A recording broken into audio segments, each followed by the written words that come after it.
Hello everyone.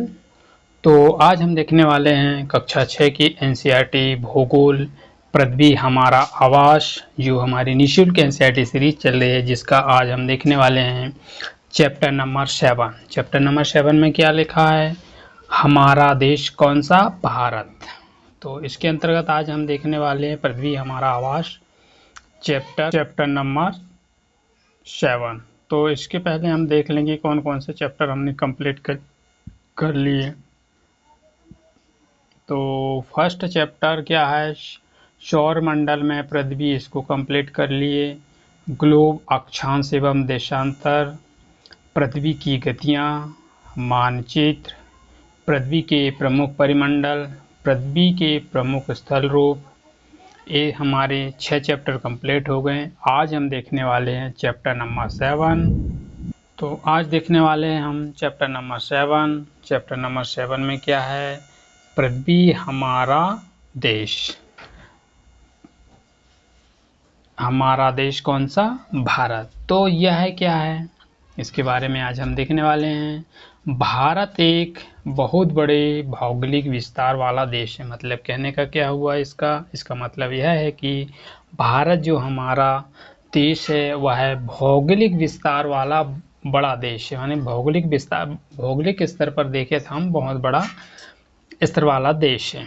उत्तर में है हिमालय, मतलब कि ये उत्तर का ये पहाड़ देखें तो ये क्या है, ये इधर से क्या देखें, इधर हिमालय है, ऊंचे ऊंचे शिखरों से गिरा है। इस साइड आए तो हम क्या है, ये अरेबियन सागर है। इस साइड जाएंगे तो हमें क्या मिलेंगे, इधर मिलेगा हमको वे ऑफ बंगाल, मतलब कि बंगाल की खाड़ी। और नीचे जाएं तो क्या है, हिंद महासागर। जी दोनों क्या है, हिंद महासागर के प्रायद्वीपीय तटों पर लहराते हैं।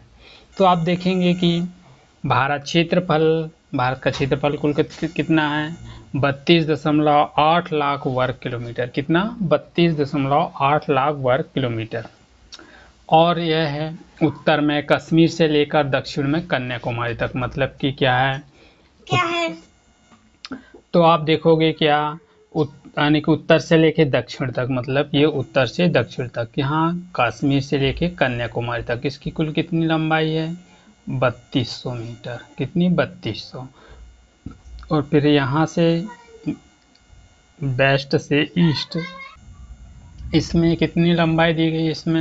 इसमें दी गई 2900 किलोमीटर, जिसमें आप देख सकते हैं तो क्या बोलते हैं, ऊंचे ऊंचे पर्वत हैं, पर मरुस्थलीय क्षेत्र हैं। भारत में मरुस्थलीय क्षेत्र हैं, मैदानी क्षेत्र हैं, और इसमें आसमान पठारी सतह, मतलब कि आसमान एक समान नहीं है, ऐसे पठारी सतह हैं। जैसे कि आप तटीय भाग, द्वीप समूह स्थल। तो इसकी क्या है, उत्तर से दक्षिण की लंबाई कुल 2900 किलोमीटर है, जिसके अंतर्गत ऊंचे पर्वतीय पठार क्षेत्र हैं, जिसमें कि विभिन्न तरीके क्या इसमें विभिन्नता पाई जाती हैं। जो वनस्पति वन जीवों के साथ साथ क्या होते हैं, इसमें सांस्कृतिक और इसमें भिन्नताएं भी, हम एक भिन्नता में भी क्या होती हैं, एकता पाए जाते हैं, या एकता देखने को मिलती है। हमारी परंपराएं देखने को मिलती है। यही कारण है कि राष्ट्र में बंधे, जैसे कि वर्ष 2011 में आप देखेंगे भारत की कुल आबादी कितनी थी? 120 करोड़ थी। फिर यह 120 करोड़ से अधिक हो चुकी थी। चीन के बाद विश्व में वह क्या हुआ, दूसरे स्थान पर है, अधिक है। परंतु आज वर्तमान स्थिति में हम देखें तो चीन को भी हमने छोड़ दिया, जिससे कि हमारे देश की कुल जनसंख्या 140 करोड़ से भी ज़्यादा है। जैसे कि आप देख सकते हैं इसमें, क्या आप जानते हैं बड़े देश जिनका विस्तार पूर्व से पश्चिम की ओर अधिक होता है, वह जैसे कि पूरे देश का मानक समय एक साथ एक नहीं होता। मतलब कहने की यह हुआ, जो बड़े आकार वाले देश हैं उनका आकार या समय के अनुसार क्या होता, मानक समय एक सा नहीं होता। जैसे कि संयुक्त राज्य अमेरिका में 7 एवं कनाडा में 6 मानक समय है। इसका मतलब क्या हुआ, संयुक्त राज्य अमेरिका का जो आप मानक समय देखें तो वह 7 है, और कनाडा का मानक समय देखें तो क्या है, वह 6 है। तो आपको यह पता लगाना है कि कुल कितने मानक समय के आधार पर इनका होता है। तो हम देखते हैं इसमें क्या स्थितियाँ। स्थिति क्या है, उत्तरी गोलार्ध की स्थिति कर्क रेखा में कितनी है, 23°30'। उत्तर में देश के लगभग पूरे भाग से यह कौन सी कर्क रेखा जो भारत के बीचों बीच से जाती है, कौन सी रेखा, कर्क रेखा। जैसे दक्षिण की ओर पूर्व में विस्तार इसका देखें तो 8°4', 8°4' और तथा 37°6' है। और फिर आप अक्षांशों के बीच में पश्चिम से लेकर पूर्व तक इसका विस्तार देखोगे तो कितना मिलेगा, 68°7 मिलेगा। इसमें फिर आप देखोगे क्या, 97°25', 97°25', ये पूर्वी देशांतर के रूप में देखने को के बीच में होता है। तो हम विश्व के पूर्वी एवं जैसे कि विश्व का जो पूर्वी गोलार्ध है और विश्व के पूर्वी एवं पश्चिमी गोलार्ध, मतलब कि ये ऊपर का क्या पूर्वी है और ये क्या है पश्चिमी और ये क्या है पूर्वी, ये क्या है उत्तरी और ये क्या है दक्षिणी।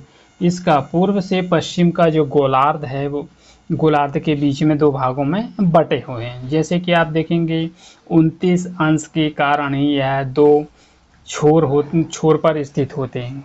कौन से के कारण, इसमें 29 अंश का डिग्री के कारण क्या होता है, ये दोनों छोर पर यानी दोनों छोरों पर स्थित होते हैं, एक यहाँ पर और एक यहाँ पर। तो स्थानीय मानकों के आधार पर क्या होता है कि वह अधिक अंतर हो सकता है। तरह पूरी तरह से यह स्थिति के बीच में समय में कुछ अंतर आता है। तो इसमें आप देख सकते हैं कि समय घंटे का अंतर होगा, जैसे कि आपने पहले पढ़ चुके हैं कि 1 डिग्री अंश देशांतर में स्थानीय समय कितना होता है, 4 मिनट का अंतर होता है। यह पश्चिमी गुजरात में की अपेक्षा पूर्वी अरुणाचल प्रदेश में सूर्य उदय 2 घंटा पहले होता है। मतलब कि गुजरात की अपेक्षा जो अरुणाचल प्रदेश है ना, अरुणाचल प्रदेश यहाँ पर 2 घंटा पहले सूर्य उगेगा, 2 घंटा बाद यहाँ पर गुजरात पर 2 घंटा बाद ही क्या होगा, सूर्य उगेगा बाद होगा। इसीलिए हम कह सकते हैं कि 82.5 अंश 30 डिग्री पूर्वी देशांतर स्थानीय समय में भारत का स्थानीय समय माना जाता है, जिसमें यमोत्तर भारत का मानक को ही यमोत्तर कहा जाता है। जैसे कि आप देखोगे भारत के पड़ोसी देश कौन कौन से हैं, 7 देशों की स्थलीय सीमा, जिसकी सीमा भारत देश से लगती है। जैसे कि आप देखोगे कि आप फर्स्ट में क्या है, यहाँ पर मिलेगा अफगानिस्तान, सेकंड में पाकिस्तान, थर्ड में क्या चाइना, और फोर्थ में देखोगे आप नेपाल, फिफ्थ में देखोगे आप क्या भूटान, सिक्स में देखोगे क्या म्यांमार,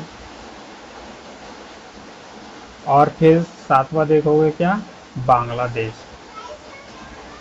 इस तरह से हम इनकी सीमा के बारे में देख सकते हैं कौन कौन से, जैसे कि 7 देश है, 7 देशों की सीमा किससे लगती है, भारत से लगती है। फिर इधर क्या आ गया है, अरेबियन सी मिलेगा। फिर इधर क्या मिलेगा, इधर बे ऑफ बंगाल मिलेगा, बंगाल की खाड़ी। फिर इसमें अरेबियन सी में क्या है, हमारा लक्षद्वीप है। फिर बंगाल की खाड़ी में कौन सा द्वीप मिलेगा, इसमें अंडमान निकोबार द्वीप मिलेगा। तो इस तरह से इनको दर्शाया गया। तो फिर इसमें हम देख सकते हैं जैसे कि ये मानचित्र है, इसमें भी भारत के विभिन्न क्षेत्रों के बारे में बताया। परंतु अब इसमें ऐसा हो सकता है यहाँ पर जम्मू कश्मीर को और लद्दाख को 2 भागों में बांटा गया। इस तरह से इस साइड क्या हो गया, ये जम्मू कश्मीर, और इस साइड से क्या हो गया, इस साइड क्या बन गया, ये लद्दाख बन गया। तो इस मानचित्र में सभी देशों मतलब कि भारत देश के सभी राज्यों के बारे में दर्शाया गया। तो फिर इसमें हम ये भारत का फिजिकल मैप, जिसमें कि हम देश के कौन कौन सी सीमाएं जो समुद्र से जुड़ी है, जो दक्षिणी समुद्र में स्थित है, जैसे कि 2 द्वीप श्रीलंका और मालदीव। दक्षिणी समूह से कौन से द्वीप हैं, श्रीलंका मिलेगा और मालदीव। कौन कौन से द्वीप मिलेंगे, श्रीलंका द्वीप, श्रीलंका और क्या मालदीव जो पड़ोसी है, जिसमें कि श्रीलंका में आप देखोगे तो श्रीलंका में कौन सा संधि है, पाक जलडमरू, जो श्रीलंका से भारत को अलग करती। भारत को श्रीलंका से कौन सा जलडमरू अलग करता है, तो कौन सा है, पाक का स्टेट है जो श्रीलंका को भारत से अलग करते। जैसे कि आप देखोगे राजनीतिक एवं प्रशासनिक विभाजन। भारत एक विशाल देश है जिसमें प्रशासनिक क्रियाकलापों के आधार पर इसमें कुल, अब इसमें दिया गया क्या, 29 राज्य और 7 केंद्र शासित प्रदेश। तो करंट में हम देखें तो भारत में कुल 28 राज्य हैं और 8 केंद्र शासित प्रदेश है। कितने? 8 केंद्र शासित प्रदेश, कुल कितने? 8।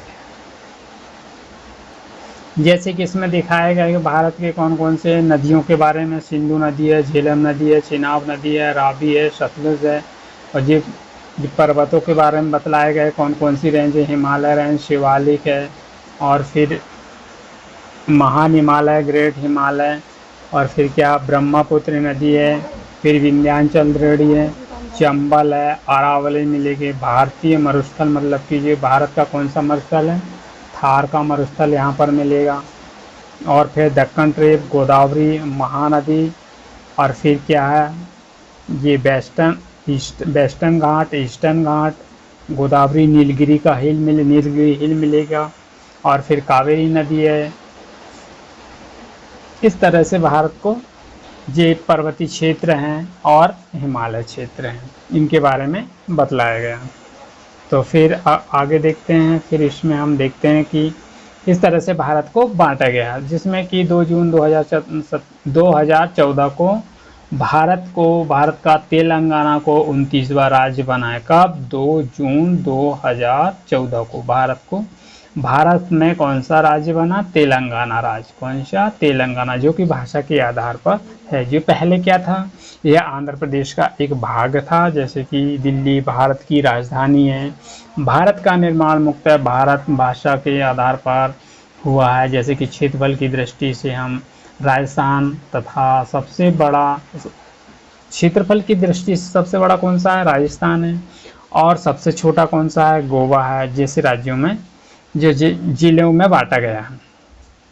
जलोढ़ का निक्षापन देखते हैं हम। निक्षेप क्या होता है? ये नदियों के द्वारा लाई गई बहुत महीन मिट्टी होती है। जलोढ़ क्या होती है? नदियों के द्वारा बहाकर लाई गई जो बहुत ही बारीक या महीन मिट्टी होती हैं। इसमें सहायक नदियाँ हैं।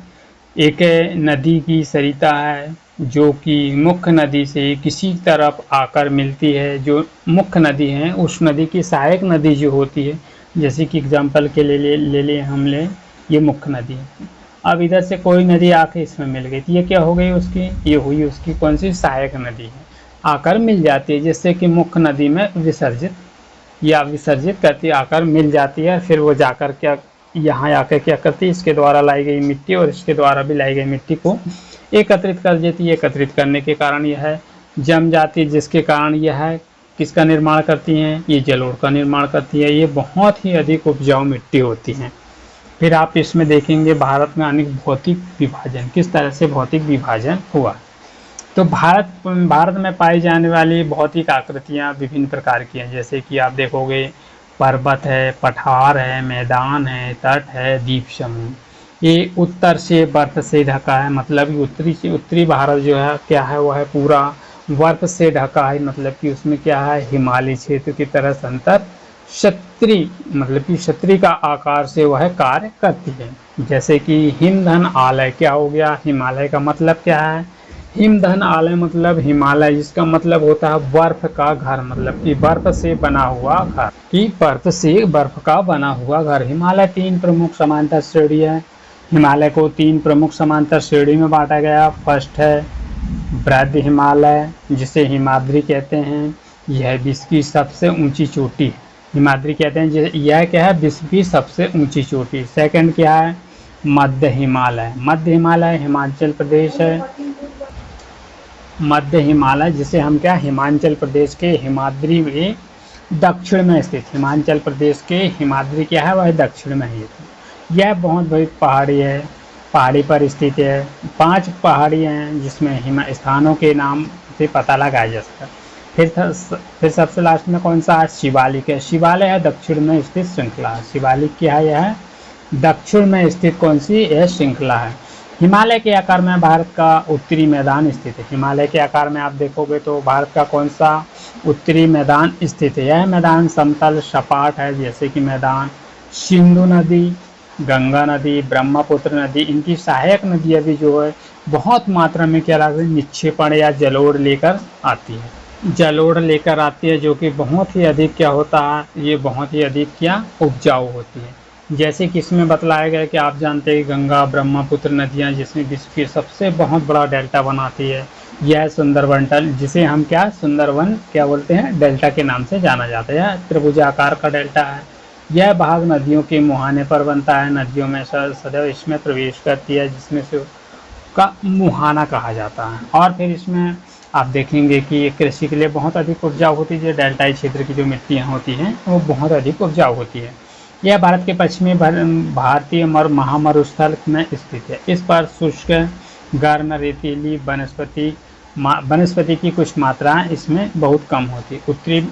उत्तरी मैदान के दक्षिणी, जैसे कि दक्षिण में आप देखोगे प्रायद्वीपीय पठार में स्थित है। इसकी आकृति त्रिभुजाकार समतल काफ़ी ऊंचा नीचा है। यह बहुत बड़ी श्रृंखला घाटियाँ स्थित है, जिसमें कि पश्चिम में देखो तो आप क्या अरावली श्रृंखला मिलेगी, विश्व की सबसे पुरानी श्रृंखला। कौन सी अरावली श्रृंखला जो है वह है विश्व की सबसे पुरानी श्रृंखला, जिसे हम विंध्य एवं सतपुड़ा की महत्वपूर्ण श्रृंखला हैं, जिसमें श्रृंखलाओं से होकर नर्मदा तापी नदियाँ, जिसमें काफ़ी क्या पश्चिम की तरफ बहती। नर्मदा और तापी जो नदी है वह क्या कहाँ जाती है, पश्चिम की तरफ, मतलब कि अरेबियन सागर में जाकर मिल जाती है। तो यह पश्चिमी पठार भी घाट पर सह्याद्री पूर्व में स्थित है।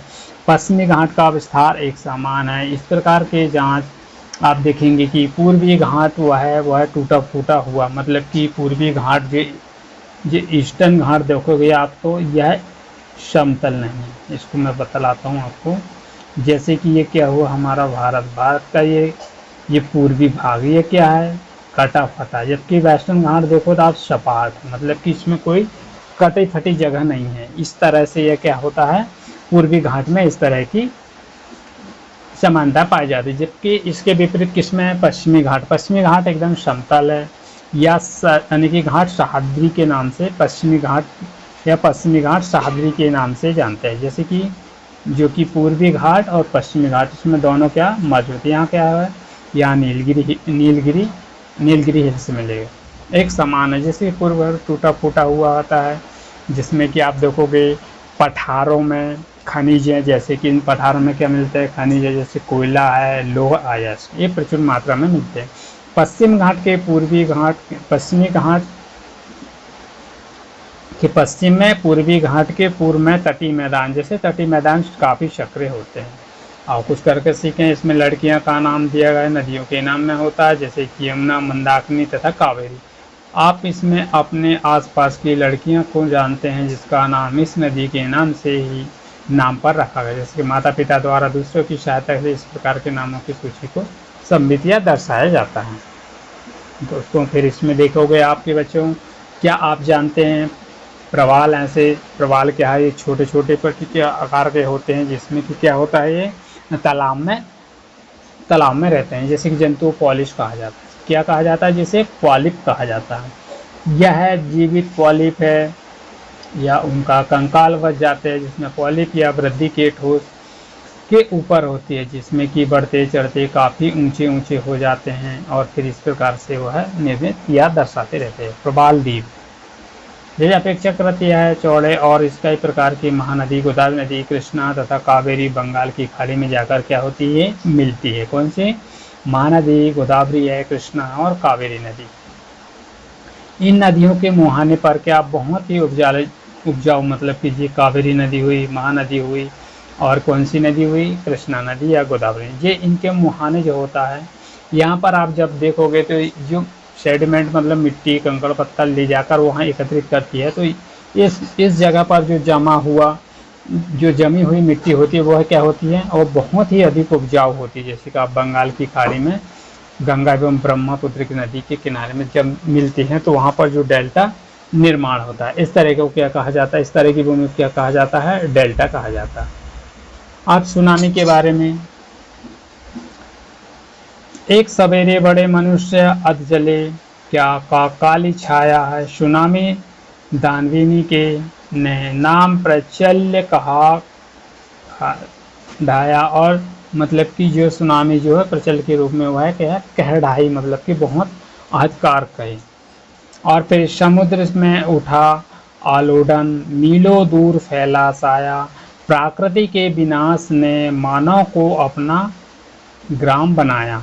विनाश का था विकराल आकार, चारों ओर मचा हाहाकार, मतलब कि जैसे ही उसका विनाश आता है तो चारों तरफ क्या मच जाता है हाहाकार, मतलब कि बहुत ज़्यादा शोर होने लगता है, जैसे कि कोई नहीं बच पाएगा। इस तरह के जब तूफान आते हैं इस समय, तो इस तरह से इसमें तूफान की वजह से क्या होता, बचना मुश्किल हो जाता। हिंद महासागर का था रक्षक, जैसे कि हिंद महासागर का बहुत बड़ा रक्षक है, अब बना हमारा भक्षक, मतलब कि जो हिंद महासागर में जैसी लहरें सुनामी आती है तो उसी को कहा गया है कि जैसे वह सम रहता तो कोई दिक्कत नहीं रहती, मतलब कि सम रहता, और जैसे वह उसमें सुनामी या चक्रवात आता तो वह क्या है, कहर के रूप में ढाने लगता है। इससे क्या होता है, बहुत जनधन की हानि होती है जिसके मनुष्यों के लिए। उठे हजारों हाथ प्रशिक्षण सहायता से पीड़ित के, फिर यह दिखाने को सागर हम वो थे जो कदापित नहीं डरते। और फिर रात थी काली फिर भी आशा की किरणें चमकेगी, फिर जिंदगी करवट बदलेगी, हृदय में खुशियाँ दमकेगी। तो इस तरह से ये क्या है, सुनामी का कहर है। जैसे कि आप देख सकते हैं इसमें समुद्र में जब इस तरह से वो है सुनामी का प्रकोप होता है, जैसे कि सुनामी आती है उस समय जो मछुआरे या तालाब या समुद्र में जो मछली पकड़ने के लिए जाते हैं तो उनका संभवतः सुनामी के कारण बचना असंभव सा हो जाता है। तो इस तरह तो इसमें इस तरह से दर्शाया गया है। जैसे भारत के दो प्रायद्वीपीय द्वीप लक्षद्वीप अरब सागर में स्थित है, केरल पर स्थित दूर अंडमान निकोबार द्वीप समूह दक्षिण पूर्व दिशा में बंगाल की खाड़ी में स्थित है। कौन, अंडमान एंड निकोबार से। क्या आप जानते हैं कि द्वीप समूह में 2004 में जो आई सुनामी के कारण वह समाचार पत्रों तथा लोगों के बातचीत की जानकारी प्राप्त कीजिए और यह सुनामी के तट पर टकराई है, जो कि अलग अलग तरीके से इनको विस्तारित किया। सुनामी के विशाल क्या सागरी तरंग हैं जो समुद्र के भूकंप के कारण उत्पन्न होती हैं। इसमें अभ्यास में दिए गए कुछ क्वेश्चन उनके बारे में देखते हैं। भारत को कितने भागों में विभाजित किया गया है, उनके नाम लिखिए। कुल कितने भागों में विभाजित किया भारत को, उसके बारे में देखना है। और भारत को स्थानीय सीमा 7 बड़े से देशों से, मतलब कि हमने देखा था कि भारत में कुल कितने 7 देश हैं, तो मैं आपको बतला देता हूँ। पाकिस्तान, अफ़गानिस्तान, चीन तीसरा, चौथा नेपाल, पांचवा भूटान, छठवा म्यांमार, सातवां बांग्लादेश। इस तरह से ये 7 देशों की सीमा किससे लगती है, भारत से लगती है। कौन सी 2 प्रमुख नदी अरब सागर में जाकर मिलती है, आपको देखने को मिलेगी। कौन सी, नर्मदा और तापी, 2 नदी है ना। गंगा एवं ब्रह्मपुत्र द्वारा बनाए गए डेल्टा का नाम, आप इस डेल्टा का नाम देख सकते हो, सुंदरवन डेल्टा। कौन सा डेल्टा, सुंदरवन डेल्टा। तो भारत कितने राज्यों तथा केंद्र शासित प्रदेश में है, 2 राज्यों की राजधानी एक है। जैसे कि 2 राज्यों की राजधानी, पंजाब की राजधानी चंडीगढ़, हरियाणा की राजधानी चंडीगढ़, ये ठीक होगा। अब इसमें भारत में कुल कितने राज्य हैं, तो वर्तमान में देखें तो हम 8 राज्य, 8 केंद्र शासित प्रदेश और 28 राज्य और 8 केंद्र शासित प्रदेश। तो इस तरह से इनको बता सकते हैं। फिर इसमें आप देख सकते हैं कौन सा, उत्तरी मैदानों में अधिक जनसंख्या निवास करती है, क्यों, क्योंकि दक्षिणी क्षेत्र क्या बहुत या समुद्री के कारण। तो इस तरह से आप इसमें देख सकते हैं।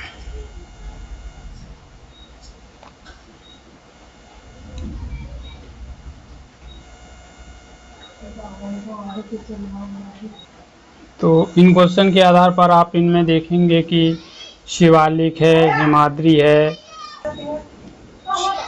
सह्याद्री को अन्य नाम से भी जानते हैं। सह्याद्री को आप देखोगे तो वेस्टर्न घाट है, और फिर पाक जल डमरू क्या भारत श्रीलंका के बीच है। तो इस तरह से इनको हम देख सकते हैं।